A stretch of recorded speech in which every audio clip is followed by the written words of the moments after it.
నమస్తే వ్యూవర్స్, ఇవాళ నేను చికెన్ పకోడీ ఎలా ప్రిపేర్ చేసుకోవాలో చూపిస్తాను. ఈజీగా సింపుల్గా ఇంట్లో ఉన్న ఐటమ్స్తో మనం చికెన్ పకోడీ ప్రిపేర్ చేసేసుకోవచ్చు.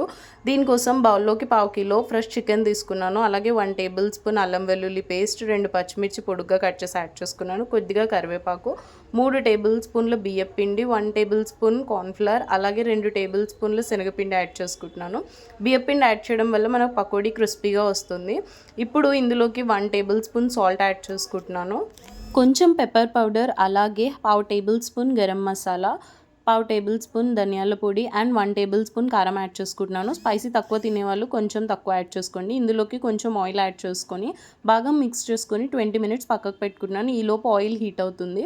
ఆయిల్ హీట్ అయిన తర్వాత ఇవి ఇందులోకి యాడ్ చేసేసుకొని బాగా డీప్ ఫ్రై అయ్యే వరకు చూసుకోవాలండి. పచ్చి పచ్చిగా ఉంటే మనకు అంత బాగుండదు. సో ఇవి బాగా డీప్ ఫ్రై అయిన తర్వాత టిష్యూ పేపర్లోకి షిఫ్ట్ చేసేసుకుంటే టేస్టీ చికెన్ పకోడీ రెడీ.